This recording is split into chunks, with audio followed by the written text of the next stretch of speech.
Hello and welcome to let's crack UPSC CSE. My name is Prateek Nayak और आज मेरे साथ है सुमित राठी सर और सौरभ पांडे सर। और आज हम लोग डिस्कस करने जा रहे हैं यूपीएससी सीएसई की प्रिपरेशन में ऑप्शनल सब्जेक्ट का क्या इंपॉर्टेंस है। तो शुरू करते हैं आज हम लोग आज का सेशन। रिसेंटली अभी यूपीएससी सीएसई का फाइनल रिजल्ट भी आया है और अगर आपने टॉपर्स की मार्कशीट देखी होगी या बहुत सारे सब्जेक्ट्स का एनालिसिस किया होगा तो you could have understood that कि importance of optional is very much in the UPSC preparation. तो हम लोग इसी के ऊपर डिस्कस करेंगे. What are the pros and cons of not choosing right optional? How to choose the right optional? When to choose the optional? When to start the preparation? Why a particular optional? मतलब काफ़ी लोगों को एक phobia होता है कि ये optional लेंगे तो मार्क्स कट जाएंगे. तो बहुत सारे क्वेश्चंस है, हम एक एक करके चर्चा करते हैं. I start with Saurabh sir. और सर, ऑप्शनल की प्रासंगिकता आपके हिसाब से क्या है यूपीएससी सीएसई के एग्ज़ाम के अंदर? हाँ जी सर, ऑप्शनल की अगर बात करें तो अगर ऑप्शनल का वेटेज देखें तो 500 मार्क्स है। और इस माइक नज़दीक। हाँ, इस 500 मार्क्स के अंदर जो हमारा स्कोर आता है, अगर आपका स्कोर जनरली जैसे इस बार मेंस की कट ऑफ आई थिंक 745 थी, 745 के आसपास आपकी कट ऑफ थी। और जो जीएस में स्कोर है ऑन एन एवरेज अगर स्कोर देखें 360, पेपर के टफनेस पे वेरी करता है, 360 370। अगर कोई बहुत अच्छा स्कोर करता है तो वो 400 के नियर क्लोज जा सकता है। तो यहाँ पे चाहे इंटरव्यू कॉल की बात की जाए या फिर अच्छी रैंक स्कोर करने की बात की जाए तो ये बहुत ज़्यादा ज़रूरी है। ये बहुत ज़्यादा ज़रूरी है कि जो ऑप्शनल है, ऑप्शनल में एटलीस्ट 280 या 290 तक आपका स्कोर हो। और अगर 280 290 तक अगर आपका स्कोर आता है तो उसमें इंटरव्यू कॉल तो आएगी ही, अच्छी रैंक भी आने के चांस बहुत बढ़ जाते हैं। अगर ऑप्शनल में थोड़े बहुत 5-10 नंबर भी अगर कम हो जाए तो देर इज़ अ पॉसिबिलिटी कि सर आप भी इससे एग्री करेंगे कि आपकी रैंक, मान लो आपको कोई आईआरएस मिल रहा है और आपको आईएएस की ज़रूरत है, तो फिर से आपको दोबारा पूरे साल दोबारा से एग्ज़ाम देना पड़ता है और फिर वहाँ पे दोबारा से आपको मेहनत करना पड़ता है। तो इसलिए अगर हमने सही ऑप्शनल का चयन किया है और उस ऑप्शनल को सही तरीके से हमने पढ़ा है, सही गाइडेंस में पढ़ा है, तो ऑप्शनल में हम अच्छा स्कोर जो है वो कर सकते हैं। ये एक इम्पॉर्टेंट पॉइंट है। राइट। सुमित सर, आप क्या मानते हो ऑप्शनल की इम्पोर्टेंस के बारे में? सर टोटल 2075 मार्क्स के अंदर अगर मैं बात करूं तो ऑप्शनल कुल मिला के 500 नंबर है जो ऑप्शनल के अंदर आते हैं। बट मैं ये 500 मार्क्स नहीं देखता, मैं ये देखता हूँ कि सर ये 500 मार्क्स जो है ऑप्शनल जो है ये आपका रैंक डिसाइड कर सकता है। सिलेक्शन तो ऑब्वियस सी बात है, बट ऑप्शनल जो है वो आपकी रैंक डिसाइड करेगा। बहुत सारे लोगों का मतलब सपना होता है, पर्सनली अगर मैं मेरे से आप पूछें तो जब मैं तैयारी करता था या अभी भी हूँ करूँगा तो मैं सोचूंगा कि मेरी रैंक जो है वो ऐसी आई कि मुझे आईएएस मिले या आईपीएस मिले। तो वो अगर आपको वो रैंक का फोबिया है, वो आपको एक पर्टिकुलर सर्विस का फोबिया है, तो ऑप्शनल आपके लिए बहुत ज़्यादा इंपॉर्टेंट हो जाता है। जिस प्रकार से कंपटीशन बढ़ रहा है तो उसी प्रकार से आपका जो ऑप्शनल का रोल है अपने आप से वो भी काफ़ी ज़्यादा इंक्रीज हो रहा है। इसके अंदर में सही ऑप्शनल का चुनाव कैसे करें, कैसे उसको सेलेक्ट करें, कैसे चूज़ करें, ये सारी चीज़ें बहुत इंपॉर्टेंट हो जाती है। For my perspective sir, optional का मतलब है आपकी अच्छी रैंक, ऑप्शनल का मतलब है आपकी अच्छी सर्विसेज। Right sir. दो चीज़ें मैं इसमें ऐड करना चाहूँगा। सुमित सर और सौरभ सर ने जैसे बताया कि ऑप्शनल आपका रैंक सर्विसेज डेफिनेटली चूज़ करता है। एक आप स्कोरिंग के पॉइंट ऑफ व्यू से भी आपको सोचना है।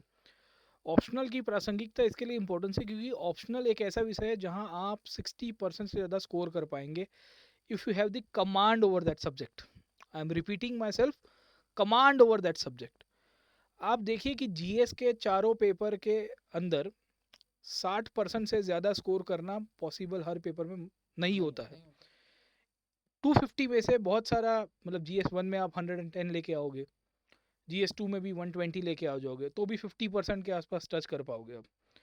ऑप्शनल में out of 500 you will be able to score 300 plus, 320, 315, 60, 62%, 65% तक लोग गए हुए हैं।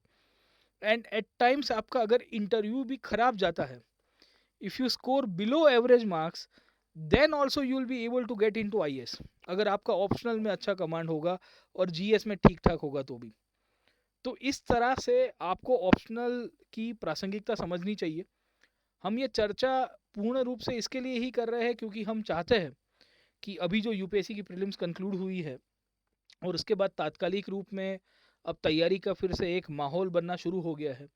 काफ़ी लोग ऐसे होंगे जो प्रीलिम्स के रिजल्ट या प्रीलिम्स के क्वेश्चन पेपर के बाद बहुत निराशा महसूस करते होंगे। They might have felt demotivated as well looking at the paper, but still I would see and in a positive note कि अगर आपको तैयारी करनी है तो अब ऐसे करिए कि ऑप्शनल की फाउंडेशन के साथ और 2023 में अच्छी तरह से तैयारी हो पाए, उस हिसाब से करिएगा।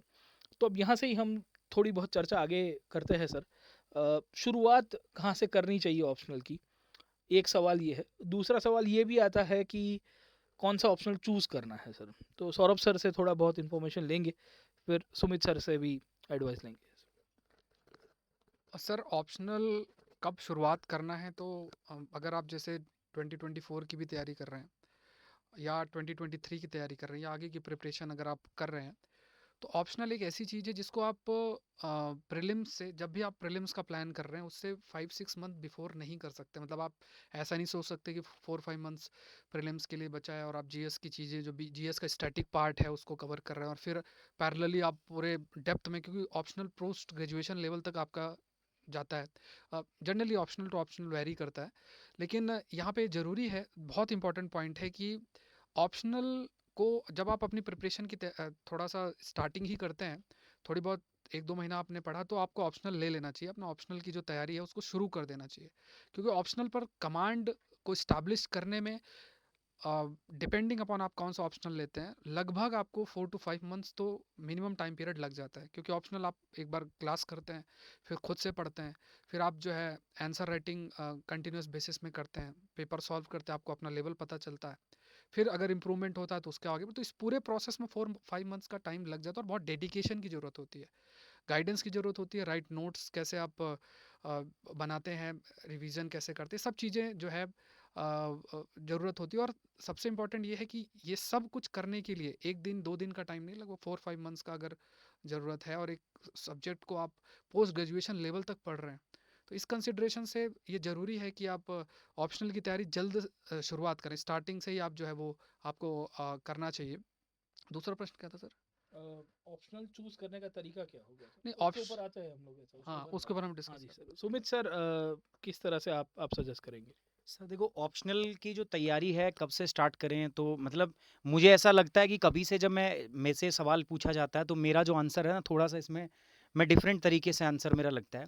सबसे पहले तो जब मैं अपनी यूपीएससी की प्रिपरेशन के स्टेज में अंदर था, तो ऑप्शनल कब से स्टार्ट करें एक बहुत बड़ा मुद्दा था।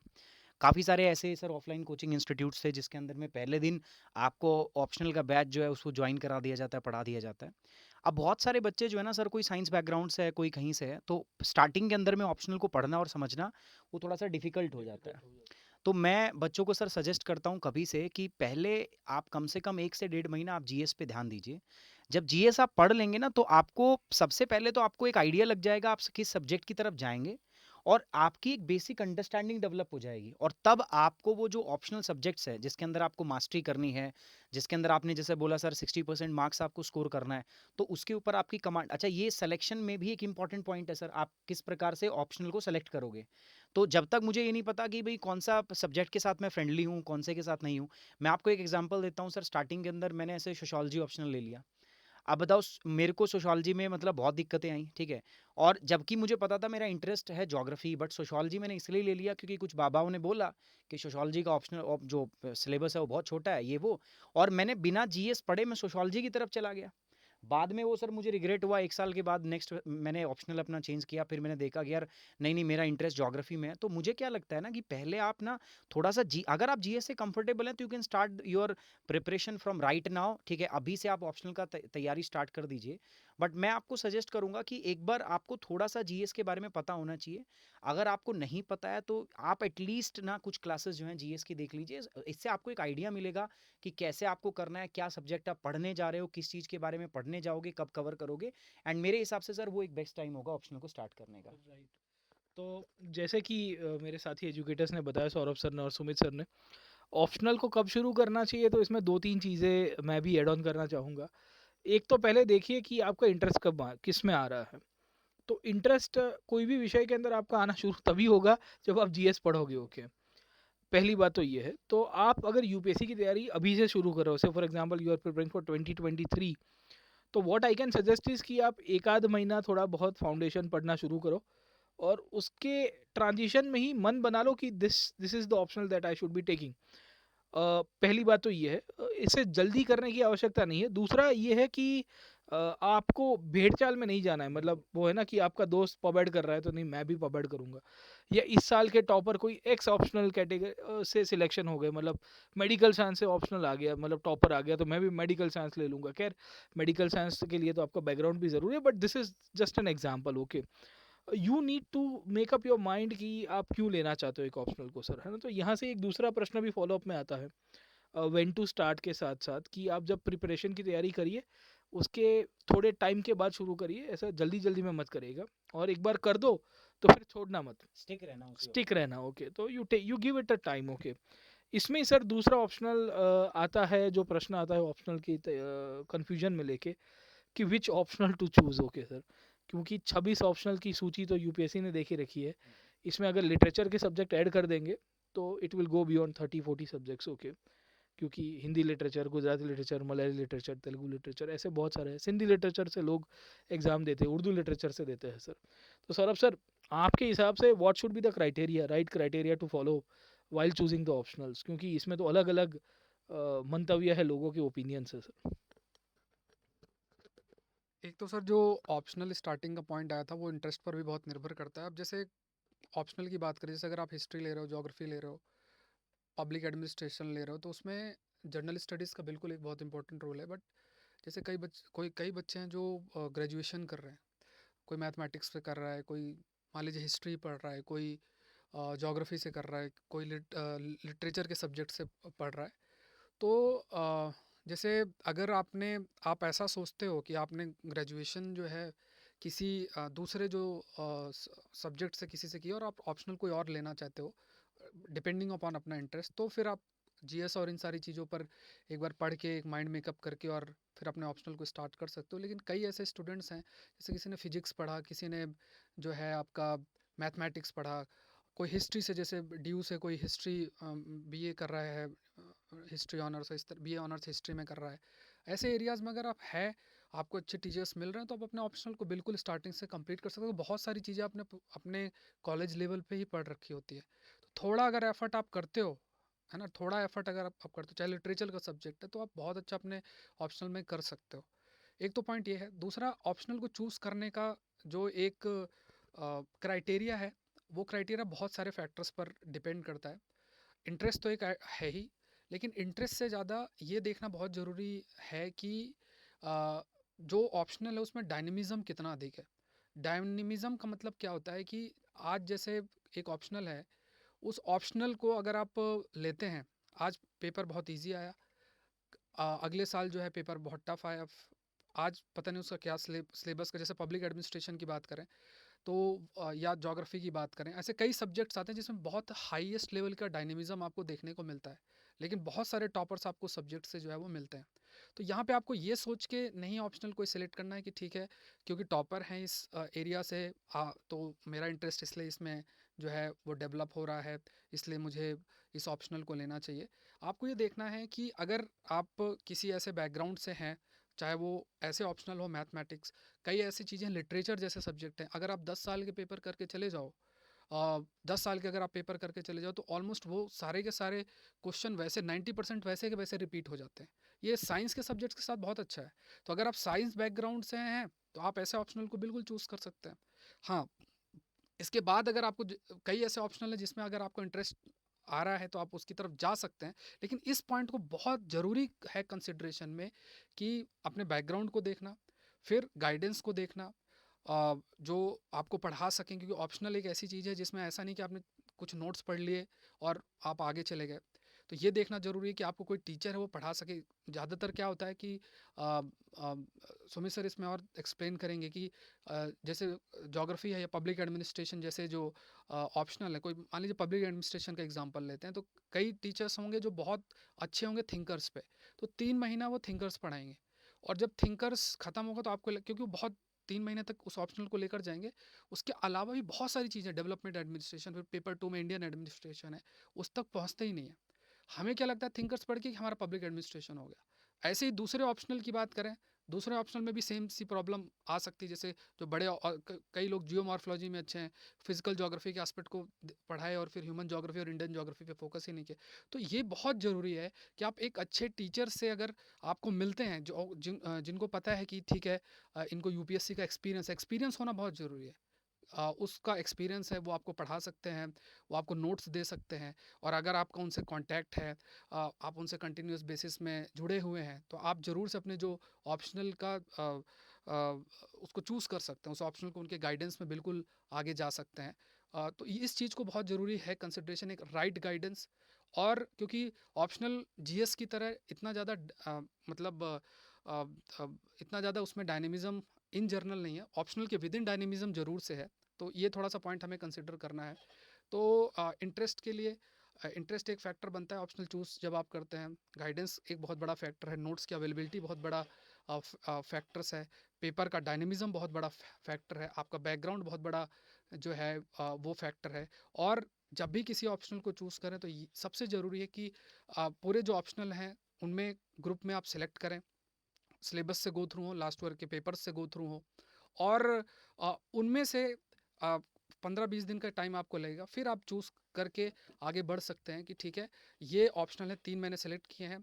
अपने जो भी गाइड है, आपके गाइड हैं, टीचर हैं, उनसे बात कर सकते हैं कुछ समय देके। क्योंकि ऑप्शनल एक ऐसी चीज़ है कि जब आपने एक बार डिसीजन ले लिया कि जो मेरा ऑप्शनल है ये होगा, वो आपके जब तक अटेम्प्ट खत्म नहीं होंगे तब तक आपसे नहीं छूटेगा। इसलिए अगर 15-20 मिनट्स का टाइम दे के आप 15-20 डेज़ का टाइम देके अगर आप right optional under the guidance अगर चूज़ करते हैं, तो ये चीज़ आपको बहुत हेल्प करेगी। और इसका फ़ायदा क्या है वो सभी को जो है वो पता है। ये एक भी पॉइंट है। राइट। सुमित सर, आप बताएंगे कि किस किस तरह का अप्रोच रखना चाहिए?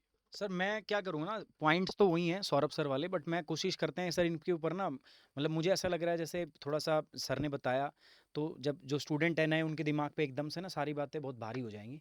तो मैं सोच रहा हूँ थोड़ा सा बाइफरकेट करके मतलब करते हैं। ऑब्वियस ही बात है, 5-6 पॉइंट है जो हमें ध्यान रखने हैं। सबसे पहले आपका इंटरेस्ट एरिया क्या है, दूसरा आपका ग्रेजुएशन जो है वो सब्जेक्ट क्या है, तीसरा आपका उस जो सब्जेक्ट आप लेने जा रहे हो उसका स्टडी जो कंटेंट है, मटेरियल है, वो कितना अवेलेबल है, नंबर 4 क्या उस पर आपको कोई गाइडेंस है या नहीं है, नंबर 5 उसके क्वेश्चंस जो है प्रीवियस ईयर में किस टाइप के आए हैं, स्कोरिंग है क्या नहीं है, ट्रेंड कैसा आ रहा है, क्या फॉलो हो रहा है। तो ये सब चीज़ें जो है ये हमें बाइफरकेट कर लें। तो एक एक करके मैं डिस्कस करना चाहूँगा सर आपके साथ। सबसे पहले हम बात करेंगे, तो सबसे पहले बात जो करते हैं वो है कि इंटरेस्ट कैसे पता चले। तो मैं उसी पे बेसिक बात पे आता हूँ। देखो हर चीज़ का जवाब ना आपकी जड़ों में छुपा है, बेसिक्स। अब मैंने बोला कि सर इंटरेस्ट कैसे फाइंड आउट करें बच्चे को, अब हमने बोल दिया कि आप अपना इंटरेस्ट देखो। सवाल यही आता है कि अपना इंटरेस्ट कैसे फाइंड आउट करें। तो इंटरेस्ट फाइंड आउट करने का मुझे सबसे जो ईजी तरीका लगता है वो क्या लगता है ना, कि आप एक काम करो, कुछ दिन जीएस पढ़ो ना, आपको पता चल जाएगा कि कौन सा आपका इंटरेस्टिंग सब्जेक्ट है।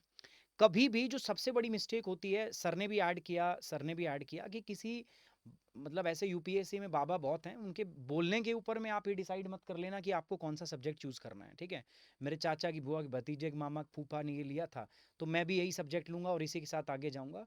वो आपके चाचा की बुआ के भतीजे के मामा फूफा के लिए अच्छा काम किया होगा, बट आपके लिए शायद वो सब्जेक्ट जो उतना बेहतर ना हो। हर आदमी का एक अलग डिफरेंट एक स्ट्रॉन्ग पॉइंट होता है, उसकी कुछ वीकनेस भी अलग होती हैं। तो आपका भी कुछ यूनिक है, आप उसको आइडेंटिफाई करो। और ये आइडेंटिफाई करने का सबसे बेस्ट जो तरीका है वो तरीका है आपका जीएस की स्टडी। आप पहले जीएस पढ़ो, उसके बाद आप डिसाइड करो। बाकी पॉइंट्स पे भी मैं डिस्कस करेंगे, बट पहले मैं प्रतीक सर से पूछूंगा कि जैसे हम बोल रहे हैं कि सबसे पहले try to find out your interest, तो उस इंटरेस्ट को जानने के लिए सर क्या किया जाए, मतलब कैसे मैं पता लगा सकता हूँ कि मेरा इंटरेस्ट ये है, अच्छा मुझे ये सब्जेक्ट चूज करना चाहिए, मुझे हिस्ट्री में मजा आ रहा है तो मुझे हिस्ट्री ऑप्शन। क्योंकि सर जो हम पढ़ते हैं जीएस में और जो हम ऑप्शनल में जाके पढ़ते हैं, दोनों में डिफरेंस होता है। बहुत सारे बच्चे बोलते हैं सर ज्योग्राफी में सर जी मजा आ गया, सर मजा आ गया, बट उनको ये नहीं पता वहां पर भी जाके थिंकर हैं, वहाँ पे भी कई सारे स्कूल ऑफ थॉट हैं, उधर भी ज्योग्राफी के अंदर में भी बहुत सारी, वहाँ पर भी थ्योरीज है, ह्यूमन ज्योग्राफी है वहाँ पे भी, उसमें भी प्रॉब्लम होता है। तो वो कैसे आप, मतलब उसको कैसे डील करें? देखिए, खाली और खाली इंटरेस्ट मज़ा आने के लिए ऑप्शनल तो चूज़ नहीं करेंगे हम लोग। आप अगर इंटरेस्ट के बाद उसका सिलेबस देखेंगे और प्रीवियस के क्वेश्चन देखेंगे, आपको समझ में आएगा कितने पानी में हो आप और कितनी डेप्थ में क्वेश्चंस पूछे जाते हैं। मैं आपसे ये अज्यूम नहीं करूँगा या कोई भी स्टूडेंट से ये अजम्पशन नहीं किया जाएगा कि पहले दिन जो ऑप्शन चूज के उसका आंसर लिख पाएगा। बट प्रोवाइडेड आपके अंदर ये एबिलिटी होनी चाहिए कि आपको फिर सेकंड थॉट नहीं आना चाहिए, एंड फर्स्ट रीडिंग जब कर रहे हो इन बिटवीन आपका इंटरेस्ट लूज नहीं होना चाहिए। नॉर्मली सर क्या होता है कि इंटरेस्ट एक ऐसा मतलब सब्जेक्टिव चीज़ है कि मुझे हिस्ट्री में इंटरेस्ट आता है, जैसे मैं हिस्ट्री पढ़ाता हूँ तो बहुत लर्नर्स मेरे पास आते हैं, फिर देखते हैं कि सिलेबस बहुत वास्ट है। आपसे तो हिस्ट्री हमें सुनने में बड़ा मजा आता है सर, तो पढ़ने में तो क्या ही सर होता वो होगा। इस बार हिस्ट्री से टॉपर भी शायद हिस्ट्री हाँ, से इस बार हिस्ट्री से टॉपर भी है। इनफैक्ट ऑल इंडिया रैंक 1 ने भी यही बताया कि हिस्ट्री से एक चिंता ये है कि वो बहुत वास्ट है। अब ऑनेस्टली सब्जेक्ट वास्ट एक परसेप्शन बन जाता है, पर उसकी लिंकेजेस अगर आप ढूंढ पाओगे तो कंसाइज वे के अंदर भी कवर कर पाएंगे। तो खाली और खाली आपको इंटरेस्ट के बेसिस के ऊपर नहीं जाना है, आपको देखना है कि आप कर पाएंगे उसके बाद। मतलब ये तो वही बात होगी कि सर मेरे को पहाड़ चढ़ने का इंटरेस्ट है, अब मैं ये शरीर लेके माउंट एवरेस्ट तो चढ़ नहीं पाऊंगा सर, ऑनेस्टली सर। तो ये वही ऐसी ही बात है कि you choose an optional, then you will never go back. Okay, मतलब आप हो सके उतनी वापस फिर रिट्रीट नहीं करोगे। होता है कुछ केसेस में लोग ऑप्शनल बदलते हैं जब उनको पता चलता है कि मार्क्स नहीं आ रहा है, आफ्टर राइटिंग 2-3 मेंस और after appearing for 1-2 interviews, and then they shift. That is a different case. यहाँ तो सर ऐसी हालत है कि तैयारी शुरू कर रहे हैं तब एक ऑप्शनल होगा, 4 महीने के बाद ऑप्शनल बदलेंगे, और जब प्रीलिम्स का नोटिफिकेशन आएगा ना सर, उस दिन हाबड़ ताबड़ में अफड़ा फफड़ी में जो भी लिस्ट के अंदर दिखेगा बोले हाँ ये कर देंगे हम लोग। तो दिस इज वे इनी मीनी माइनी मो will not work my friend. Okay, this is a very serious examination. The level of the questions are up to the I would say honors levels or post graduation level. आप Delhi university के, JNU के, या अगर आप engineering side के option लोगे तो IIT के क्वेश्चन बैंक्स देखोगे, उस लेवल के क्वेश्चंस आपको यहाँ पूछे जाते हैं। तो you need to be prepared for that. Okay, और उसमें खाली इंटरेस्ट अकेला काम नहीं करता है। इंटरेस्ट के साथ आपको ये देखना है कि आपकी बुद्धि चल रही कि नहीं चल रही, उसके साथ आप लंबा टिक पाओगे कि नहीं टिक पाओगे। मतलब ये सर ऐसी बात हो गई कि ये अरेंज मैरिज लव मैरिज वाला जो खेल है सर, है ना, कि मतलब आपको किसी कोई कैरेक्टर के अंदर आपके जीवन में कोई पसंद आ गया, आपको बोले इंटरेस्ट है, but then once you start living with that partner you realise कि यार इंटरेस्ट ही था बट मैं जी नहीं पाऊंगा। तो ये ऑप्शनल भी वैसी कहानी है सर, है ना, कि खाली इंटरेस्ट के बेसिस के ऊपर नहीं चलते sir. You need to think very long term. आपको सोचना है कि मैं 3-4 साल तक यहाँ पे मुझे जीना है। हो सकता है हम तो आशा करेंगे कि सर एक ही साल में या 2 साल में सिलेक्शन हो जाए, बट अगर नहीं हुआ वर्स्ट के सिनेरियो में, पहले अटेम्प्ट में पीटी नहीं निकला, ऑप्शनल तो कंटिन्यूसली पढ़ते रहना है। और ऑप्शनल सर इंटरेस्ट के साथ साथ आपको कमांड भी अचीव करना है। You need to reach the commanding heights. आप समिट के ऊपर रहोगे, ऐसा नहीं कि आप बेस बैंक तक पहुंचे हो। कुछ साल पहले मैं किसी से मिला था तो बोले एवरेस्ट चढ़ के आया। बोला आपका तो न्यूज़ पेपर में आना चाहिए। बोले नहीं सर हम लोग ईबीसी गए थे। मैंने बोला what is EBC? Everest base camp. तो मैंने बोला यार सही खेल गए गुरु आप, है ना, माहौल ऐसा बना रहे थे कि एवरेस्ट चढ़ के आए, एवरेस्ट चढ़ के आए।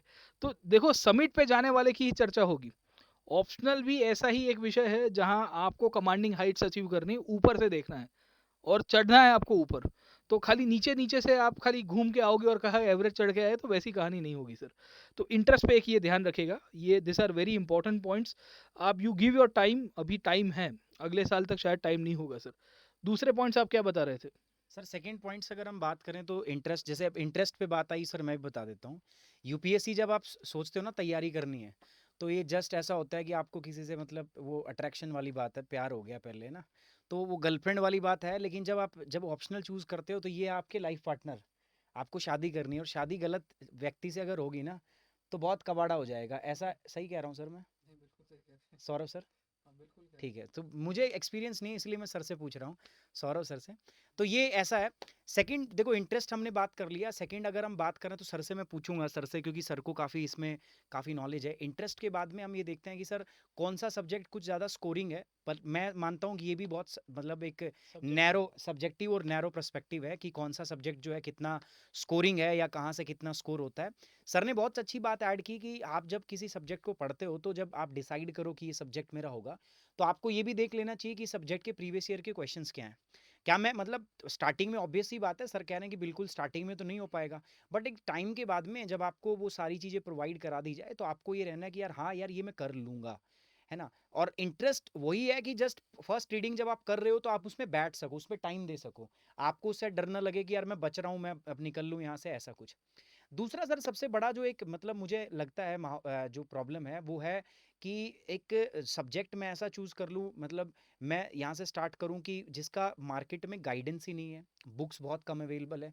कुछ ऑप्शनल ऐसे हैं सर, जैसे हिस्ट्री है, हिस्ट्री का मतलब बहुत सारी किताबें मिल जाती हैं, गाइडेंस भी मिल जाता है, चाहे ऑफलाइन बात करें। और आज के टाइम पे तो सर जब से अनअकैडमी है तो कुछ सोचने की ज़रूरत ही नहीं है, आपको सब सब्जेक्ट्स यहाँ पे मिल रहे हैं।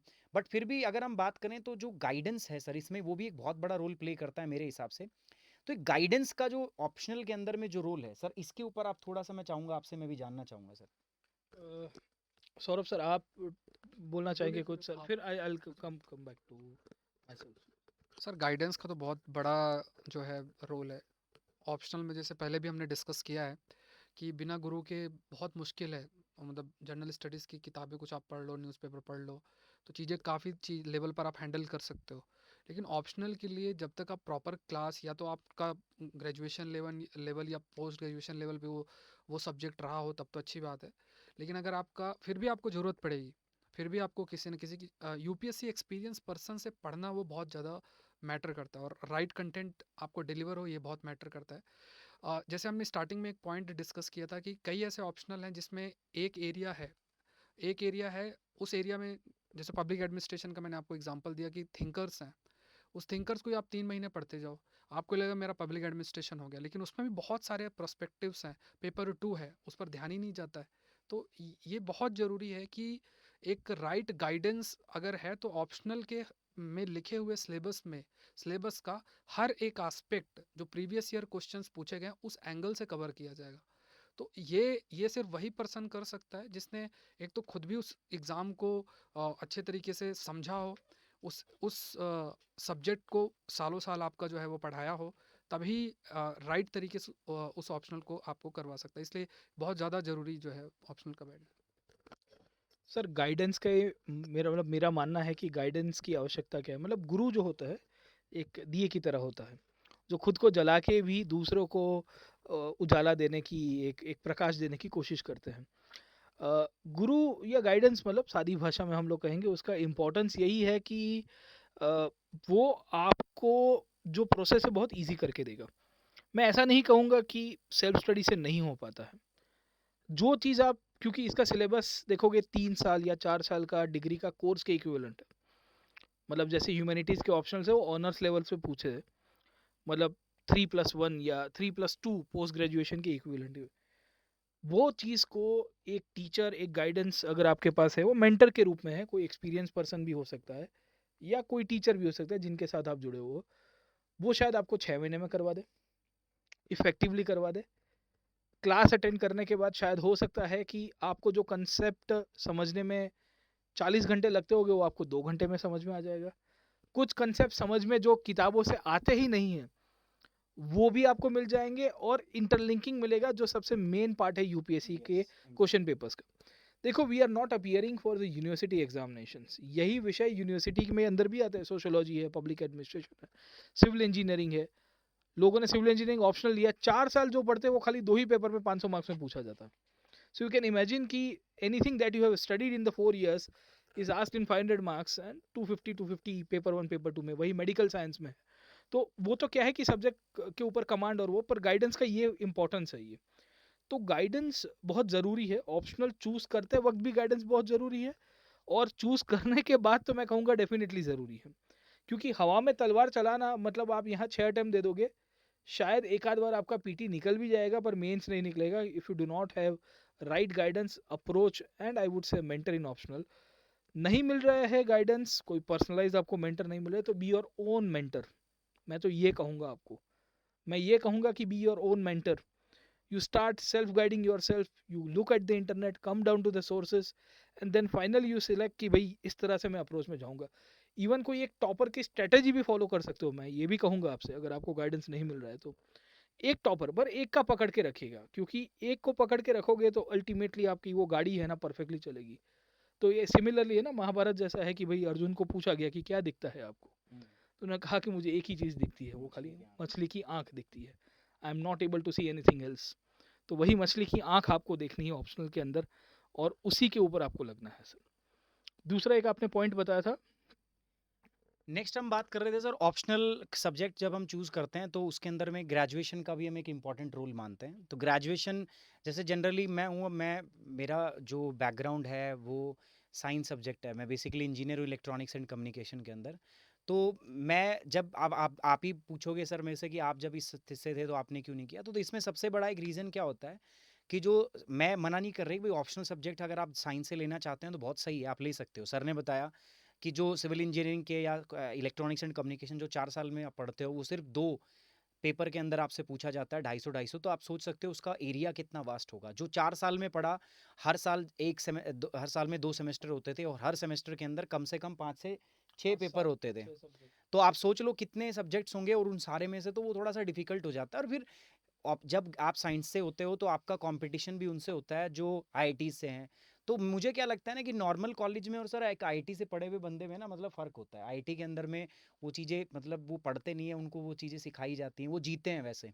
और नॉर्मल कॉलेजेस में नहीं होता, बट फिर भी मैं किसी को डिस्करेज नहीं कर रहा। अगर आपका बहुत स्ट्रॉन्ग सब्जेक्ट है तो then you should go with that. इसमें एक फ़ायदा क्या होता है ना कि जो 4 साल में आपने पढ़ा है, ठीक है? तो अगर उसका आप 30 से 40% भी आपको आता है तो वो आपको बहुत ज़्यादा हेल्प करेगा आपके ऑप्शनल की तैयारी के अंदर। अब जैसे मैं हूँ तो मेरा इलेक्ट्रॉनिक्स एंड कम्युनिकेशन था, बट जब मैं ज्योग्राफी से गया तो बिल्कुल ही मेरे लिए अलग थी चीज़ें। बट अगेन वही बात है कि ज्योग्राफी मेरा इंटरेस्टिंग था तो मुझे जल्दी से उसमें मैंने पकड़ बनाई, कमांड बनाई। और ज्योग्राफी में मुझे मज़ा आता था तो मैं ज़्यादा नंबर ऑफ आवर्स उस पे दे सकता था, मैं पढ़ सकता था। So that is the reason कि ज्योग्राफी मेरे को अच्छा था। और ह्यूमैनिटी सब्जेक्ट के साथ में एक अच्छी बात जैसे सर ने बताया कि यूपीएससी के अंदर में मेंटर बहुत ज़रूरी है, गाइडेंस जो है ना वो इंटरलिंकिंग सीखना ये सब। तो ये जो कॉमन सब्जेक्ट्स हमारे होते हैं history, polity, geography, political science, geography, इनके अंदर में गाइडेंस मिल जाता है, नंबर ऑफ रिसोर्सेज, चाहे आप हिंदी इंग्लिश मीडियम में हो चाहे आप हिंदी मीडियम में हो, रिसोर्सेज बहुत इजीली अवेलेबल हो जाते हैं। सो ये मुझे इनका जो है प्लस पॉइंट लगता है जो हमारे ह्यूमैनिटी जो बैकग्राउंड के हैं। तो आपकी जो ग्रेजुएशन है अगर आप में कोई भी बच्चा ऐसा है जिसने ग्रेजुएशन के अंदर में किसी भी प्रकार का ह्यूमैनिटी का सब्जेक्ट है और उसके ऊपर उसकी 30 to 40% पकड़ है तो मैं ज़रूर कहूँगा कि एक बार आप उसके लिए ज़रूर सोचें। सब्जेक्ट आपने पढ़ा हुआ है, आपको जस्ट प्रीवियस ईयर के क्वेश्चंस देखने हैं, आपको सिलेबस देखना है कि यार इतना मैंने पढ़ा था ग्रेजुएशन में और ये सब्जेक्ट है, इसका किस प्रकार से आगे इसमें प्रोसीड कर सकता हूँ मैं, क्या मैं इसको कर पाऊँगा। पेपर आपने देख के आपको अंदाज़ा लग जाएगा कि you are comfortable with it और नॉट। तो ये सारी चीज़ें जो है ना वो आपको पता चल जाएगी। साथ ही साथ देखो ऑप्शनल की ना एक और इम्पॉर्टेंस है जो मैं ऐड करना चाहूँगा, फिर सर से बात करेंगे, प्रतीक सर से इस बारे में। जब आप ऑप्शनल लेते हैं ना तो मुझे क्या लगता है देखो ज्योग्राफी एज एन ऑप्शनल आपको बहुत हेल्प करता है, जीएस के अंदर हो चाहे प्रीलिम्स के अंदर हो। मैं तो कहता हूँ ज्योग्राफी के अंदर में वो सभी चीज़ें आती हैं जो आप किसी भी सब्जेक्ट के अंदर में ले सकते हो। ज्योग्राफी अगर ऑप्शनल मेरे पास हो गया ना, मैं आपको बता रहा हूँ तो मैं एक एग्जांपल ले रहा हूँ, नॉट सभी सब्जेक्ट्स की अपनी अपनी खासियत है। ज्योग्राफी की अलग है, हिस्ट्री की अलग है, सोशोलॉजी की अलग है, पॉलिटिकल साइंस की अलग है। बट ज्योग्राफी मुझे पर्सनली लगता है जैसे अगर मैं ज्योग्राफी लेता हूँ तो मेरा स्ट्रॉन्ग होता है सर एनवायरनमेंट, स्ट्रॉन्ग होता है मेरा मेरा जीएस के अंदर में ज्योग्राफी जो है वो स्ट्रॉन्ग हो जाता है। प्रीलिम्स के अंदर में भी मेरे लिए बहुत हेल्पफुल होता है क्योंकि ऑलमोस्ट आपका ट्रेंड है कि 30 to 40% जो आपका इधर से आ जाता है। एंड इसको मैं जीएस के किसी भी पेपर के अंदर, जीएस एक पेपर में तो होता ही है बट बाकी जीएस के बाकी पेपर में भी मैं इसकी जो अंडरस्टैंडिंग है उसको मैं इंप्लीमेंट कर सकता हूँ सर। जीएस ज्योग्राफी के पेपर 2 के अंदर में जो आजकल क्वेश्चंस आ रहे हैं इंडियन ज्योग्राफी के अंदर में वो बहुत डायनामिक जो है क्वेश्चन आ रहे हैं सर, जियो पॉलिटिक्स से आ रहे हैं जिनको आप करंट से काफ़ी रिलेट करके उनका आंसर दे सकते हो। तो वो जो नॉलेज है मुझे जो उस सब्जेक्ट को पढ़ने में वो जीएस में भी काफ़ी हेल्पफुल होती है। तो मेरे हिसाब से जब भी आप किसी एक सब्जेक्ट को चूज़ करते हो तो ये डायनामिक भी आप, ये एंगल भी आप देखो कि क्या ये सब्जेक्ट मैं अगर ले रहा हूँ तो ये सब्जेक्ट मुझे जीएस में क्या हेल्प करेगा, ठीक है। साथ ही साथ आपका जो आपका एजुकेशन बैकग्राउंड है, जो आप जिसमें आपने ग्रेजुएशन किया है तो वो तो एक इम्पॉर्टेंट है ही। बट साथ ही साथ में जो आप लेने जा रहे हैं आप ये भी देख लीजिए कि जीएस में उसका क्या इंपॉर्टेंस रहेगा। हिस्ट्री का एक बहुत बड़ा रोल है, हिस्ट्री आप करते हो, आर्ट एंड कल्चर करते हो, प्रीलिम्स में हो चाहे मेंस में हो, ठीक है। तो इसका एक बड़ा इंपॉर्टेंट जो है कंट्रीब्यूशन हो जाता है उसके अंदर। अगर आपके पास सोशियोलॉजी है तो उसमें भी आपका सोसाइटी का स्ट्रक्चर जो हमारा मेंस पेपर के अंदर है वहाँ पर भी काफ़ी जो है कंट्रीब्यूशन मिल जाता है। तो बाकी सर से जानते हैं इसके बारे में, जो मैं कह रहा हूँ कि सही हूँ गलत हूँ मेरा ऐसा पर्सपेक्टिव है, बट सर ज़्यादा जानते हैं हमसे, तो सर बताएंगे इसके बारे में सर। सौरभ सर आप कुछ बोलना चाहेंगे फिर हम। हाँ बिल्कुल सर, ये एक प्रोस्पेक्टिव जब भी ऑप्शनल चूज़ करते हैं तो ये प्रोस्पेक्टिव लेकर हम चलते भी हैं कि अगर हमें कोई ऐसा ऑप्शनल लेंगे, जैसे अगर आप कोई पब्लिक एडमिनिस्ट्रेशन लेता है तो उसको जीएस पेपर 2 का फ़ायदा दिखता है। ज्योग्राफी है तो उनको जीएस पेपर 1 के अंदर और जीएस पेपर 3 के अंदर भी बेनिफिट है। हिस्ट्री है तो जीएस पेपर 1 में है। लेकिन अगर अप्रोच की हम बात करते हैं, कई सारे ऐसे ऑप्शनल होते हैं जिनके जब अप्रोच की बात करते हैं, क्योंकि अगर आप कोई भी ऐसे ऑप्शनल को चूज़ करते हैं तो यहाँ पे कई बार जब हम डिसीजन मेकिंग में जाते हैं जिसमें हम जीएस को भी साथ में इंक्लूड कर रहे हैं कि ठीक है ऑप्शनल के साथ मुझे जीएस का भी बेनिफिट है, तो कई सारे ऐसे कंस्ट्रेंट हैं, चाहे वो इंटरेस्ट की बात हो, चाहे ऑप्शनल के अंदर जो डायनेमिज्म है उसकी बात हो, क्योंकि जीएस का प्रोस्पेक्टिव बहुत ज़्यादा डिफ़र करता है और जनरल स्टडीज़ का प्रोस्पेक्टिव क्योंकि बहुत अधिक डिफ़र करता है ऑप्शनल के कंटेक्स्ट में, तो उस ऑप्शनल को अगर आप चूज़ करते हैं सिर्फ जीएस के में हमें थोड़ा सा अगर बेनिफिट होता है तो कई बार ये आपको फ़ायदा भी कर सकता है, बट कई बार हो सकता है कि कई लेवल पे आपको लगे कि ठीक है मैं अगर इस ऑप्शनल की जगह ये वाला ऑप्शनल ले लेता तो शायद मेरे लिए ज़्यादा बेनिफिट होता। तो ऑप्शनल को जीएस के प्रोस्पेक्टिव से अगर आपको लगता है तो आप एक बार देख सकते हैं, बट इस चीज़ को ऑप्शनल को जब हम डिसाइड करते हैं तो सिर्फ उसको ऑप्शनल के कंटेक्स्ट में ही देखना चाहिए कि अगर मैं ये ऑप्शनल लेता हूँ तो मैं कितना स्कोर कर सकता हूँ, ये ऑप्शनल अगर मैं लेता हूँ तो मुझे कितना अच्छा इसमें मुझे गाइडेंस है, जैसे पहले भी हम इन पॉइंट्स को डिस्कस कर चुके हैं। ये ऑप्शनल लेता हूँ तो मुझे किन किन जो नोट्स अवेलेबल हैं किस समय तक मैं इसको पूरा कर सकता हूँ, ये चीज़ें बहुत देखना है, क्योंकि जो पेपर अगर आप जनरल स्टडीज़ का देखोगे उसमें जो डायनेमिज्म इंक्रीज़ हुआ है जीएस पेपर 2 के अंदर, जीएस पेपर 3 के अंदर, क्योंकि ऐसे बहुत ही कम ऑप्शनल हैं जो कि जीएस पर्सपेक्टिव से हैं, ज्योग्राफी है, पब्लिक एडमिनिस्ट्रेशन है, आपका हिस्ट्री के थोड़े कंटेक्स्ट में देख सकते हैं, लेकिन ज़्यादातर जो ऑप्शनल है वो जीएस पर्सपेक्टिव से नहीं है। तो अगर आपको जो बड़े रेंज के ऑप्शनल्स देखने हैं, बहुत सारे ऑप्शनल्स को आपको कंसीडर जो है करना है, तो उसको ऑप्शनल के तराजू में रह के ही आपको तौलना पड़ेगा। जैसे सिलेबस कैसा है, लास्ट ईयर पेपर कैसा आया है, स्कोरिंग पैटर्न इसमें किस तरीके से है, आप इसमें सबसे ज़रूरी है कैसे परफॉर्म कर सकते हैं, तो उसमें आपको 15-20 दिन का समय देते हुए जो है वो आगे बढ़ना चाहिए। और दूसरे लेवल पे देखा जाए तो देखो इंडियन फॉरेस्ट सर्विस का एक साथ में एग्ज़ाम प्रीलिम्स का साथ में होता है, और आजकल बहुत सारे स्टूडेंट्स हैं जो कि इंडियन फॉरेस्ट सर्विस और आईएएस का साथ में फिल करते हैं, तो ऐसे ऑप्शनल की तरफ भी आप चूज़ कर सकते हैं, जैसे एग्रीकल्चर एक ऑप्शनल आपके लिए बैठ जाता है, आपके लिए एक ऐसे कई साइंस के बॉटनी है, जूलॉजी है, ऐसे कई ऑप्शनल बैठ जाते हैं जो कि आपको इंडियन फॉरेस्ट सर्विस के लिए भी काफ़ी ज़्यादा हेल्प करेंगे। तो जब हम डिसीजन मेकिंग ऑप्शनल की करते हैं तो बहुत सारे पॉइंट्स को कंसीडर जो है वो करना ज़रूरी बन जाता है। तो ये कुछ एरियाज़ हैं जो देखना पड़ता है। Right sir. 3-4 चीज़ें ऐसे सुमित सर ने और सौरभ सर ने सब कुछ बता ही दिया है। मैं एक चीज़ ज़रूर से कहूँगा कि don't be under this impression कि मैं वही ऑप्शन लूँगा जो खाली जीएस में ओवरलैप करे। टॉप 100 का अगर आप मेरिट लिस्ट दिखा लोगे तो फिजिक्स ऑप्शनल से भी लोग पास हुए हैं, इलेक्ट्रिकल इंजीनियरिंग से भी है, हिस्ट्री से भी है और गुजराती या मराठी या मलयालम लिटरेचर से भी दिखेंगे। अगर आप इन सब जो सिलेक्टेड कैंडिडेट्स हैं उनको पूछोगे ना कि why you got selected and why you selected a particular optional, तो वो कहेंगे कि because of the command on the subject, irrespective the syllabus overlaps the general studies or not, they were able to achieve। किसी ने electrical engineering optional रखा है, GS अलग से पढ़ रहे हैं और इलेक्ट्रिकल इंजीनियरिंग अलग से पढ़ रहे हैं, but still they were able to achieve the command on the subject. So the important part is the interest, guidance, command, the content और द लिटरेचर और द रिसोर्सेज अवेलेबल सर। तो मोटे मोटे तौर के ऊपर हमने जो चर्चा की है उसमें ज़्यादातर चीज़ें हमने ऑप्शनल के बारे में बताई। मैं खुद हिस्ट्री ऑप्शनल पढ़ाता हूँ, सुमित सर ज्योग्राफी ऑप्शनल पढ़ा रहे हैं, सौरभ सर एग्रीकल्चर ऑप्शनल कराते हैं। थोड़ी बहुत हमारे सब्जेक्ट्स के ऊपर थोड़ी बात करते हैं। Let us try to have the inputs from Saurabh sir कि sir what is the significance of agriculture optional and how it has been working on sir, है ना, किस तरह से वो उपयोग में आ रहा है और किस तरह से उसका रेशियो भी रहा है सर। बिल्कुल सर, ऑप्शनल के कंटेक्स्ट में अगर देखा जाए, एग्रीकल्चर ऑप्शनल को सिर्फ अगर कंसीडर किया जाए, इसे अभी हम जीएस प्रोस्पेक्टिव से नहीं देखेंगे कि जीएस के प्रीलिम्स में ऐसे प्रश्न आ रहे हैं कुछ इस तरीके से।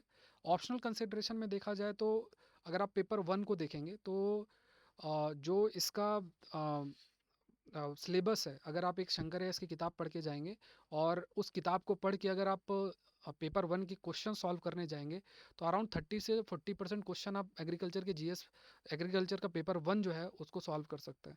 उसमें किसी भी तरीके का जो बायो बैकग्राउंड या ऐसा कुछ ज़रूरत नहीं है। थोड़ा बहुत अगर आपने ज्योग्राफी के एनसीईआरटीज़ और अगर शंकर एस पढ़ा है तो पेपर 1 के काफ़ी सारे क्वेश्चन जो है वो सॉल्व कर सकते हैं। अभी जाके आप जो है इवन इस साल का पेपर देख सकते हैं।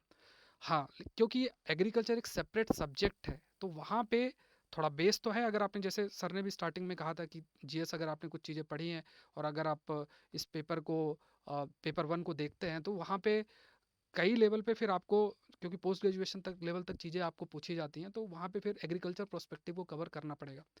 छोटी-छोटी चीज़ें हैं, चाहे फार्मिंग से रिलेटेड, इरिगेशन से रिलेटेड चीज़ें पूछी जाती हैं।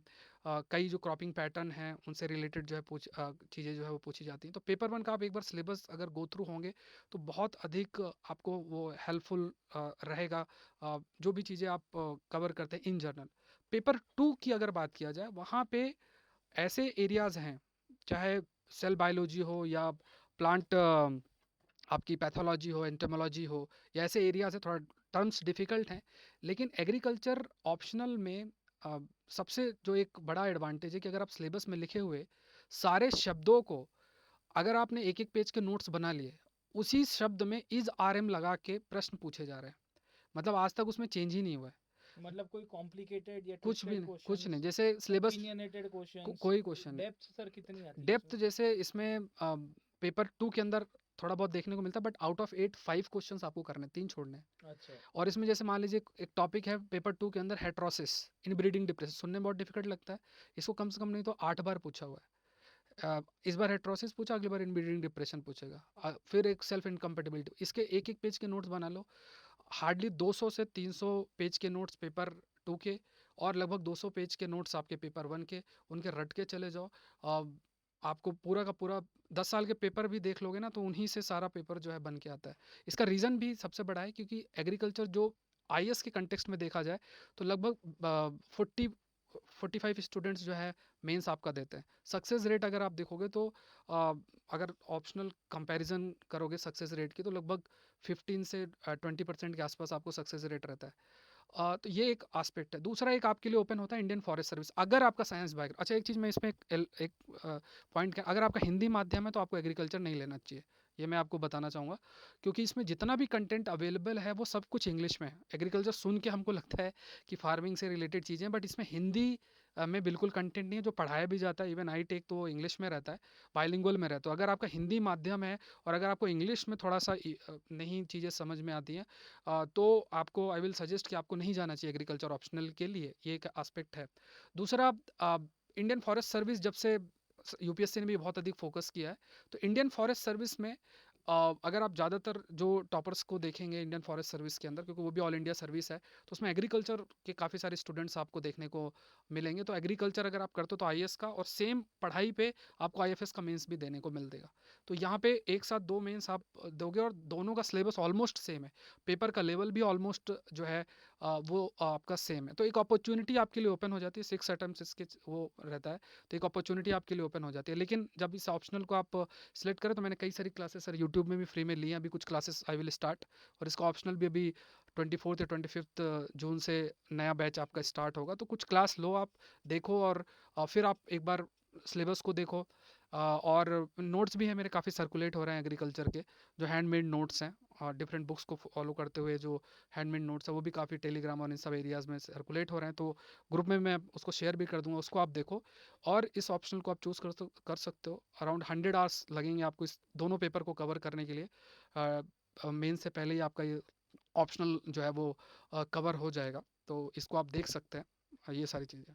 जी सर। सर आप एक एक एग्रीकल्चर का आपने बताया, मतलब बिल्कुल, नॉन साइंस स्टूडेंट्स ले सकता है एग्रीकल्चर का? एक क्वेरी ये भी, हाँ मतलब बिल्कुल, जिसका साइंस बैकग्राउंड नहीं है, बिल्कुल ले सकते हैं। जिन्होंने ह्यूमैनिटीज़। इसमें सिर्फ एक कंस्ट्रेंट है सर, इसमें बैकग्राउंड का इतना बड़ा रोल नहीं है। जैसे आप इस साल का प्रीलिम्स दोगे, जिस लेवल का साइंस के क्वेश्चंस पूछे हुए थे, उसका अगर आप 70% भी आपको साइंस पढ़ने का इंटरेस्ट है, तो आप पेपर 2 में अच्छा कर सकते हो। पढ़ाने के तरीके पे बहुत अधिक निर्भर करता है।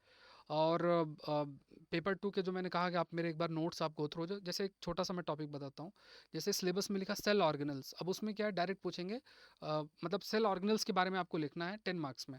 अब उसके आपके पेज नोट्स बन गए हैं, आपको वही जाके वहाँ पे लिख देना। माइटोकॉन्ड्रिया के बारे में आपको लिखना, माइटोकॉन्ड्रिया आप लोग पढ़ते ही हैं, ठीक। इस तरीके की चीज़ें पूछी जाती है। लेकिन अगर जैसे आपका बैकग्राउंड बहुत ज़्यादा ऐसा बायोलॉजी से रिलेटेड, तो हम बहुत हाई लेवल चीज़ों को पढ़ लेते हैं। सिलेबस में लिखे हुए हर शब्द पे अगर आप एक पेज नोट्स बनाने हैं, आपको बस इतना काम करना है। अगर आपने उस पेज C3 C4 साइकिल क्या है, इसके बीच में डिफरेंस पूछ लिया, पता नहीं कितनी बार पूछा, कैम साइकिल क्या है, इसके इस तरह की एक एक पेज के नोट्स आकर बना लिया। और इसमें क्या है कि जो कॉपी आपकी चेक करेगा ना, उसके अंदर बहुत ज़्यादा सब्जेक्टिविटी नहीं, क्योंकि C3 साइकिल क्या है वो है ही, उसमें वो डिसाइड नहीं करने वाला कि C3 साइकिल क्या है। तो C3 साइकिल का जो आंसर वो फिक्स है, C4 साइकिल क्या है वो फिक्स है। तो वहाँ पे जो कॉपी चेकर उसका डिस्क्रिशन बहुत ही कम हो जाता है।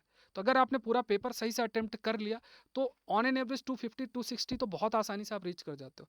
और जैसे आप देखोगे जो भी बच्चे सेलेक्ट होते हैं एग्रीकल्चर ऑप्शनल के, उनका जो स्कोर होता है 316 320, मतलब वो ऑप्शनल के दम पे ही सेलेक्ट होता है, जीएस में उनका इतना अच्छा स्कोर नहीं होता है। ये एक एक पर्सपेक्टिव होता है। तो एक अपॉर्चुनिटी आप इसको जो है देख सकते हो बैकग्राउंड का। हाँ, एक मैंने पहले एक पॉइंट बताया कि अगर आपका हिंदी माध्यम है तो मैं आपको ज़रूर से कहूँगा कि आप एक बार सोचें। Thank you very much sir. Saurabh sir ने हमको एग्रीकल्चर के बारे में बताया। सर ज्योग्राफी ऑप्शनल का किस तरह से तैयारी मतलब है और पेपर और किस तरह से है, मतलब आप उसके। तो मैं इस पे विस्तार पूर्वक प्रकाश डालता हूँ सर। जी सर। सबसे पहले आते हैं सर मीडियम पे, हिंदी मीडियम इंग्लिश मीडियम तो कोई इशू नहीं है सर।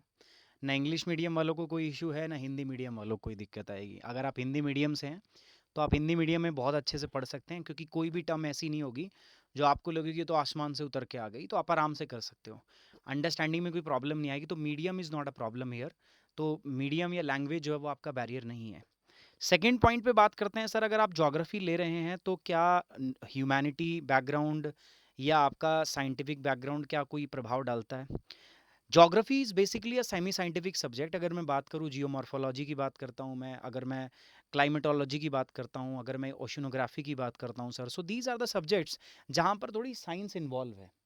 तो ऐसे सब्जेक्ट्स के अंदर लेकिन साइंस इन्वॉल्व का मतलब ये नहीं कि बहुत ज़्यादा मतलब आपको साइंस में चले जाना है। बहुत बेसिक साइंस पूछता है जो 10th तक आपको, लेकिन हाँ, जो साइंस इंटरेस्टेड स्टूडेंट हैं वो इस सब्जेक्ट में अगर जाते हैं तो उनको ज़्यादा मज़ा आता है।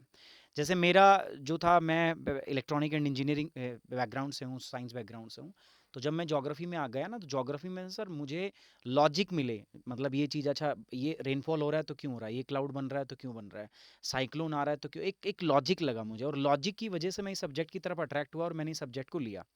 दूसरा क्या होता है सर, दूसरा मैं क्या है ना, थ्योरी वाले सब्जेक्ट से मैं पर्सनली बचता था, जहाँ आपने बताया ओपिनियन बेस्ड आ जाता है या कुछ पूछ लेता है, तो ऐसा लगता है मुझे कि ये सवाल के हाथ पैर ही नहीं है यार, कहाँ से पकड़ूँ इसको, और उसका फिर जवाब मेरे दिमाग में कुछ और ही चलता है। तो ऐसे जो सब्जेक्ट हैं जो बहुत मतलब ऐसे जो स्टूडेंट्स हैं जिनको बहुत ही मतलब ऑब्जेक्टिव चीज़ चाहिए, बहुत ही मतलब उनको पता है कि भैया ये है, तो मतलब मैं थोड़ा सा साइंटिफिक सब्जेक्ट से जाऊँ, मुझे रीज़न चाहिए, तो ऐसे लोगों के लिए मैं सजेस्ट करूँगा कि आपको ज्योग्राफी में काफ़ी मज़ा आएगा, ठीक है। बाकी आपके लिए क्या अच्छा है वो आप एक बार डिसाइड आप ही को करना है, बट मैं सारे के सारे आपको पॉसिबल चीज़ें जो है वो बता रहा हूँ। दूसरा, ज्योग्राफी में ना सर सबसे अच्छा मुझे जो मतलब बेनिफिट लगता है ना, वो क्या है, आपने बहुत अच्छी बात बोली कि आप इस इम्प्रेशन में मत रहना कि अगर वो जीएस का अगर सब्जेक्ट उसमें इन्वॉल्व हो रहा है तो बहुत अच्छा है। ये आपकी बहुत अच्छी बात है, और मैं भी इस बात में ऐड करना चाहूँगा कि ये बिल्कुल भी कहीं पे लिखा हुआ नहीं है कि वही सब्जेक्ट चूज़ करो ऑप्शनल में जो आपके जीएस में हेल्पफुल हो। बट ज्योग्राफी के साथ में ना एक एडवांटेज है, ठीक है। मुझे क्या लगता है सर कि ज्योग्राफी में ना कुछ भी जो चीज़ देख रहे हो ना, सब ज्योग्राफी में पढ़ते हो। अभी पिछले आप 4 से 5 साल के पेपर उठाओ, 4 साल के पेपर उठाओ, GS paper, geography optional paper 2, आपको लगेगा सर वो पेपर जो है ना वो ज्योग्राफी का नहीं है, वो करंट अफेयर का ज़्यादा ज़्यादा है। मतलब ऐसे क्वेश्चंस आ रहे हैं ना कि उन क्वेश्चंस को आप जीएस के अंदर कहीं पर भी आप इंक्लूड कर सकते हो, कहीं पे भी लिख सकते हो। तो मुझे क्या लगता है ना कि जब आप ज्योग्राफी पढ़ते हो, ज्योग्राफी आपका ऑप्शनल होता है ना, तो आपका जो नॉलेज का होराइजन है वो बहुत बड़ा हो जाता है, बहुत मतलब वास्ट हो जाता है। चीज़ें जिन बच्चों को थोड़ा सा याद करने में प्रॉब्लम होती है, जैसे पर्सनली सर, मतलब मुझे मतलब हिस्ट्री में अंदर फैक्ट से बड़ा डर लगता है, ठीक है, तो मैं अपना बता रहा हूँ सर। तो मुझे ऐसा था कि यार फैक्ट वैक्ट नहीं है यार, अपने को थोड़ा बहुत लॉजिक मिल जाए ना तो अपन लॉजिक से कर लेंगे। लेकिन साथ साथ में ना ऐसा नहीं कि इसमें ज्योग्राफी के अंदर में थियरीज नहीं है, ज्योग्राफी के अंदर थिंकर नहीं है, यहाँ पर भी है, यहाँ पर भी ह्यूमन ज्योग्राफी ऐसी है। जब आप पॉपुलेशन पढ़ते हो, कास्ट ये सेंसस पढ़ते हो, तो वो भी उतना ही बोरिंग लगता है, ठीक है। बट ये मतलब कंपैरेटिवली जो बच्चा साइंस बैकग्राउंड से है तो उसको मज़ा आता है। पेपर 1 जो होता है सर वो बिल्कुल ट्रेडिशनल पेपर होता है, वही थ्योरी से वगैरह सब। लेकिन जो पेपर 2 है वो बहुत डायनामिक है। डायनामिक इन द सेंस आपको मुश्किल भी हो सकता है, मार्क्स भी कम आ सकते हैं। और जीएस जो है, ज्योग्राफी की अगर बात करें तो ज्योग्राफी के बारे में एक परसेप्शन और है, ज्योग्राफी ऑप्शनल का जो सब्जेक्ट है तो इसका जो सिलेबस है ना वो भी थोड़ा सा वास्ट है, बड़ा है। तो इसमें कोई डिनाइल नहीं है, बड़ा है। लेकिन अगेन सर ने बोला कि बड़ा होना, ठीक है, ये मैटर नहीं करता। जीएस में है ये नहीं है, मैटर नहीं करता, आपकी सब्जेक्ट पे कमांड क्या है वो मैटर करती है। अगर आज ज्योग्राफी आप मेरे को एक बार नींद में उठा दो और एक बार हल्का सा पुश दे दो एंटी साइक्लोन, मैं नींद के अंदर मैं एंटी साइक्लोन बक दूंगा पूरा का पूरा। तो वो मेरी कमांड है ज्योग्राफी के ऊपर, और इसीलिए मैं ज्योग्राफी की तरफ से ज़्यादा जाता हूँ। ज्योग्राफी फॉर मी तो बेस्ट है। बट मैं देखो कभी आज तक, आपको भी पता है, मैं अपने चैनल पे या कभी तक सर आज तक मैंने किसी को ये नहीं कहा कि आप ज्योग्राफी ऑप्शनल लो। बच्चा कॉल करता है कि सर ज्योग्राफी में बड़ा मजा आ रहा है, फिर भी मैं उनको ये सारे पॉइंट बताता हूँ कि सिर्फ मजा जो है ना ये सही नहीं है, मजे के साथ साथ आपको और भी चीजें देखनी पड़ेगी, नहीं तो ये मजा बाद में सजा बन जाएगा। तो आपको वो सारी जो चीजें जो हमने डिस्कस की वो ध्यान रखना है। एंड ज्योग्राफी ऑब्वियस है, गुड ऑप्शनल, बहुत अच्छा ऑप्शनल है, पॉपुलर ऑप्शनल है, तो you can think about it, आप इसके बारे में जरूर सोच सकते हैं। Over to Pratik sir. जी सर, ज्योग्राफी के रिलेटेड 3-4 क्वेरीज है। एक तो क्वेरीज है कि पेपर 1 में जियोमॉर्फोलॉजी है, क्लाइमेटोलॉजी है, ह्यूमन ज्योग्राफी वाला पोर्शन है, उसमें थिंकर्स भी आते हैं। और दूसरा है इंडियन ज्योग्राफी। इंडियन ज्योग्राफी जो पेपर 2 में आता है, उसका पेपर देख के ऐसा लग रहा है कि जीएस के ही क्वेश्चन है। पर अप्रोच क्या रखना है पढ़ते समय? क्या जीएस सेंट्रिक अप्रोच रखना है या थिंकर सेंट्रिक अप्रोच रखना है? सर थिंकर नहीं, अगर मैं मोस्ट मतलब हाँ जोग्राफिकल थॉट्स भी होती हैं साथ साथ के अंदर में। क्या होते हैं ना सर, बहुत सारे जोग्राफर होते हैं, उनकी थियरीज होती हैं। जैसे अगर मैं टाइड पढ़ लिया मैंने, तो टाइड पे 3-4 थ्योरी मिलेगी, टाइड सेम रहेगा बट वो 3-4 जोग्राफर के नाम आपको याद रखने हैं। दूसरी बात जो आपने जो पूछी है सर, देखो पेपर 1 जो है ना, वो पेपर 1 मोर और लेस सर आज भी स्टैटिक ही है। पेपर 2 के अंदर में बहुत सारी वो डायनामिक हो गया है। पेपर 2, हाँ पेपर 2 के अंदर में आपको अगर मैं बात करूँ ना, तो उसमें आपको सर बहुत ही थोड़ा सा डायनामिक होके सोचना पड़ता है। आपको करंट एस्पेक्ट जो है उसके अंदर भी इंक्लूड करना है। तो वहाँ पर सेकंड पार्ट जो है आपका पेपर 2 जो है, वहाँ पर आपको जो कंटेम्प्रेरी जो भी चल रहा है उन चीज़ों को इंटीग्रेट, और इसीलिए मैं कह रहा हूँ कि जो ज्योग्राफी है मतलब वो इतना मुझे पर्सनली मज़ेदार लगता है, क्योंकि कुछ भी जो चल रहा है ना आप उसको ज्योग्राफी के अंदर इंक्लूड कर सकते हो या उससे आप कैसे कैसे रिलेट कर सकते हो। लेकिन ये मुश्किल भी है। जब आप जीएस पे ऑप्शनल का पेपर 2 देखते हो तो कईयों के लिए खतरा भी है, मुश्किल भी है। तो मेरे हिसाब से फॉर पेपर 1 सर वो मोर और लेस स्टैटिक है, वही पैटर्न फॉलो हो रहा है। बट पेपर जो 2 है उसका नेचर बहुत चेंज हो रहा है काफ़ी टाइम से। तो पेपर 2 इज़ वेरी डायनामिक, पर जीएस मतलब सेंट्रिक नहीं रखना है, ज्योग्राफी सेंट्रिक ही नहीं नहीं उसको सर, जो सर देखो कुछ तो डिफरेंस होता है ना, तभी तो ऑप्शनल आया, नहीं तो हम जीएस पढ़ते ही हैं। राइट। तो जीएस में और जो ऑप्शनल है उसमें डिफरेंस बिल्कुल है। ऐसा नहीं है कि जो, ये बात मैं बिल्कुल डिनाई कर रहा हूँ कि ऐसा नहीं कह रहा कि मैं जो आप जीएस में पढ़ोगे, अगर ऐसा ही होता तो वो तो जीएस पढ़ ही लिया है, फिर आपसे एक ऑप्शनल क्यों? ऑप्शनल जब आप बात करते हो तो वहां पर सब्जेक्ट का स्पेशलाइजेशन होना चाहिए। ये बिल्कुल सही बात है। सिर्फ आप जब जीएस पढ़ते हो तो मैंने बोला टाइड सिर्फ एक पर पढ़ोगे, बट वहां पर टाइड के बारे में 3 थ्योरीज हैं, वो आपको पता होनी चाहिए। जब आप लैंडफॉर्म फॉर्मेशन की बात करते हो तो स्टार्ट जब हम करते हैं तो लैंडफॉर्म फॉर्मेशन में आपको सिर्फ एक थ्योरी पढ़ाई जाती है आज के टाइम पे, and that is plate tectonic theory. But जब आप ज्योग्राफी पढ़ रहे हो, ठीक है, तो उसमें आपको स्टार्टिंग से आपको पढ़ना पड़ता है टेट्राहाइड्रल हाइपोथेसिस जो है वहां से स्टार्ट करना पड़ता है, वेगनर की थ्योरी पढ़नी पड़ती है, उसके बाद फेरल कॉन्सेप्ट पढ़ना पड़ता है। तो वो सारे कॉन्सेप्ट जो है, हैरी हैस का कॉन्सेप्ट है, सारे के सारे कॉन्सेप्ट उसके अंदर में फिर आ जाते हैं। तो यहाँ पर ये चीजें डिफरेंट हो जाती है। एक जगह आप सिर्फ पढ़ रहे हो सर प्लेट टेक्टोनिक थ्योरी, दूसरी जगह आप जाओगे तो प्लेट टेक्टोनिक भी, कॉन्टिनेंटल ड्रिफ्ट भी, कॉन्टिनेंटल ड्रिफ्ट थ्योरी के भी 3 जो प्रोपाउंडर थे उनके बारे में आप पढ़ रहे हो, आपको नाम भी पता होना चाहिए। बट एडवांटेज क्या होता है ना सर, सब कनेक्टेड होता है, आपको बहुत ज्यादा ना डिफरेंस नहीं आता। तो बिल्कुल भी याद रखना, जीएस अलग चीज है और ऑप्शनल अलग चीज है। जब आप ऑप्शनल करेंगे ना तो ऑप्शनल की वो पकड़ जो है ना, वो सब्जेक्ट स्पेशलाइजेशन आपका होना बहुत जरूरी है। Right sir. जैसे कि सर ने बताया कि सब्जेक्ट स्पेशलाइजेशन, कमांड, थियरी और पेपर 2 कैसे डिफरेंस है ज्योग्राफी के अंदर। सर ओवरऑल अगर ऑप्शनल की तैयारी आप करवाते हो तो हाउ लॉन्ग इट टेक्स? मतलब जैसे सौरभ सर ने बताया कि 100 hours for each paper sir, नहीं, दोनों पेपर दोनों वाइज मिला के 100 आवर्स में आप तैयारी लगभग करवा सकते हैं। हाँ 120 आवर्स 2.5 ढाई महीने के अंदर हो जाता है sir. And what has been the approach, मतलब आपका कैसे रहा है? सर मैं अगर बताऊं तो ज्योग्राफी पर्सनली अगर मैं बताऊं तो सब्जेक्ट जो है इसका जो सिलेबस है वो थोड़ा सा वास्ट है। तो मैं 300 टू 400 आवर्स के बीच में इस सब्जेक्ट को कोट करूंगा, मतलब इसकी जो ड्यूरेशन है उसको मैं रखूंगा, इतना टाइम इसमें लगने वाला है। बट ये टाइमिंग मैं उनके लिए बता रहा हूँ जो जीएस एक बार, क्योंकि जीएस में आप ज्योग्राफी बहुत अच्छे से पढ़ लेते हैं, चाहे फिजिकल ज्योग्राफी हो, इंडियन ज्योग्राफी हो, मैपिंग के अंदर हमने सर वर्ल्ड ज्योग्राफी कर लिया, तो वो हेल्प कर देता है। एक नए बच्चे के लिए आप मान के चलो सर 400 घंटे के अंदर में इसका काम है पढ़ाने का, ठीक है, तो इतना उसमें लगता है क्योंकि सब्जेक्ट है, वास्ट है। लेकिन हाँ, एक बार जो आप अंडरस्टैंडिंग के साथ, जो कॉन्सेप्ट के साथ पढ़ते हो, तो उसके बाद ज्योग्राफी का भी एक अलग नशा है सर, वो मजा देता है। राइट, ठीक है, हिस्ट्री बहुत बड़ा है, लेकिन जिनको हिस्ट्री समझ आता है ना सर, उनको फिर मजा आता है उन अलग ही चीज़ को, नशा अलग होता ही है। नशा होता है। टॉप इसीलिए प्रोवाइड हाँ, किया इसी वो नशा अलग होता है। अब हिस्ट्री का भी सिलेबस बहुत बड़ा है, लेकिन इस बार टॉपर है। राइट, तो वही है, ज्योग्राफी का सिलेबस थोड़ा सा वास्ट होता है, बट वो उसका भी ना एक नशा है। अगर मैं बात करूं जो फिजिकल ज्योग्राफी है, जिसके अंदर जियोमॉर्फोलॉजी, क्लाइमेटोलॉजी, ओशनोग्राफी, आपका कॉस्मोलॉजी, ये पार्ट हम इंक्लूड कर लेते हैं, तो ये बहुत मतलब ये जब आप कर लेते हैं तो काफ़ी सारी चीज़ें कवर हो जाती है। जब जीएस में से आप जब स्विच करते हैं उधर सर, तो बस आपको ना उनको बस ज्योग्राफिकल एक पर्सपेक्टिव देना है, ज्योग्राफिकल एंगल देना, ऑप्शनल वाली जो कमांड है वो देनी है आपको, ज्योग्राफर देखने कौन सा भाई इसके ऊपर ज्योग्राफर था, किसने थ्योरी दी थी, तो वो ऐड करना आपके लिए आसान हो जाता है। तो मैं मानता हूँ सर 300 टू 400 आवर्स के बीच में, क्योंकि सब्जेक्ट इतना डिमांड करता है, तभी इसके साथ जस्टिस हो सकता है राइट, सर। राइट। चलिए, thank you very much sir, Sumit sir, thank Saurabh you sir. Sir. अब बात करते हैं थोड़ी बहुत मेरी हिस्ट्री ऑप्शनल की।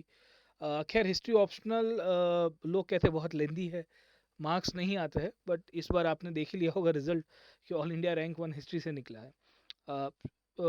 ऑलमोस्ट आप देखोगे तो काफ़ी टाइम के बाद रैंक 1 हिस्ट्री से आया है। मैं कहूँगा कि हिस्ट्री लेंदी नहीं है, हिस्ट्री में खाली इंटरलिंकिंग आपको आना चाहिए। पेपर 1 में एंशियंट मिडीवल है, आप डेफिनेटली जीएस में पढ़ोगे। पेपर 2 में मॉडर्न है और वर्ल्ड हिस्ट्री है, वो भी आप जीएस के अंदर पढ़ते हो। द प्रॉब्लम इज दैट कि आप अप्रोच नहीं बदलते, डेप्थ नहीं देखते हो। मैं आपको सिंपल चीज़ें बताता हूँ। से फॉर एग्जांपल गांधी जी के ऊपर आपको जीएस के अंदर क्वेश्चन आता है, तो उसमें ये आता है कि गांधी जी की स्ट्रेटेजी क्या थी नॉन कॉपरेशन और सिविल डिसोबीडियंस मूवमेंट में। इस बार की 2021 मेंस के अंदर पूछा गया था। और यही ऑप्शन, अगर यही प्रश्न ऑप्शनल के अंदर पूछा होता तो ये पूछता कि गांधी जी की स्ट्रेटजीज क्यों वर्क नहीं कर पाई। गांधी जी की स्ट्रेटजी के पीछे का, ये सॉल्ट सत्याग्रह के पीछे का फिलोसफिकल थॉट क्या था। और इस ऑथर का मानना है कि गांधी जी की स्ट्रेटजी पूरी फेलियर थी, आपको उसको डिफेंड करना है पीछे कीवर्ड्स लगा के। कभी कभी सब्सटेंशिएट पूछेगा, कभी कभी जस्टिफाई पूछेगा, कभी कभी पूछेगा डू यू एग्री और नॉट। जैसे एक बार आया खिलाफत का प्रश्न कि do you agree that Khilafat was an extra territorial issue and Gandhi made a mistake by taking up it as a cause of the national movement. तो हमको ये लिखना है कि ये नहीं था, पर क्यों नहीं था। इसमें ऑथर्स, एक्सपर्ट्स ओपिनियंस, ये सब हम लोग स्कॉलिस्टिक एडवाइस देते हैं। तो मेरा ये मानना है कि अगर आपको जीएस हिस्ट्री में इंटरेस्ट आ रहा है, and if you can read history from a historiographical perspective, mark my words, historiographical perspective। मैं ये क्यों कह रहा हूँ, क्योंकि हिस्टोग्राफिकल पर्सपेक्टिव ज़रूरी है in the modern Indian history, जहाँ ऑथर्स के नाम, ओपिनियंस आपको कोट कभी कभी करने पड़ते हैं कि लेफ्ट हिस्टोग्राफी ये, मार्क्सिस्ट हिस्टोग्राफी ये कहती है, कैम्ब्रिज स्कूल ऑफ थॉट ये कहता है, नेशनल स्कूल ऑफ थॉट का ओपिनियन ये माना। एक ही मुद्दा है, पार्टीशन क्यों हुआ, जैसे कि। तो वैसे उसमें तो बहुत ही मतलब उतना ट्विस्टेड नहीं है, पर आपको ओपिनियन और अप्रोचेस पता होने चाहिए, लिंकेजेस पता होने चाहिए। दूसरा, हिस्ट्री में भी मैप आता है, जैसे ज्योग्राफी में मैपिंग का एक पॉइंट आता है।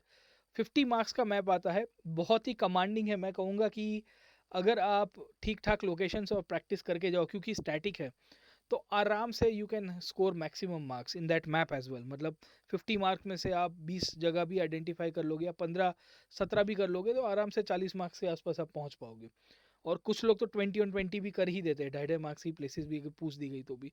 तो that is the significance of the mapping as well. Okay, world history है, वर्ल्ड हिस्ट्री भी जीएस में ओवरलैप होता है। और वर्ल्ड हिस्ट्री के क्वेश्चन भले जीएस में 2 आए, 1 आए या 3 पूछ दिया, पर अगर उसकी थीम देखोगे तो वो ऑप्शनल के अंदर भी कवर होगी। पर सवाल ये आएगा कि वर्ल्ड हिस्ट्री में अगर फ्रेंच रिवॉल्यूशन ने इंडियन नेशनल मूवमेंट के ऊपर क्या असर डाली, वैसा क्वेश्चन आया, जीएस के अंदर ये क्वेश्चन आएगा, ऑप्शनल के अंदर आपको थोड़ी डेप्थ में पूछ देगा।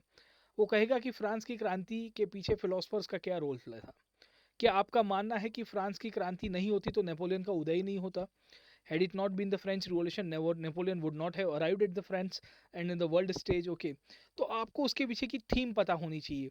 अमेरिका की क्रांति और रिवॉल्यूशन से, काउंटर रिवॉल्यूशन से, 1830 1848 रिवॉल्यूशन, बहुत सारे टॉपिक हैं।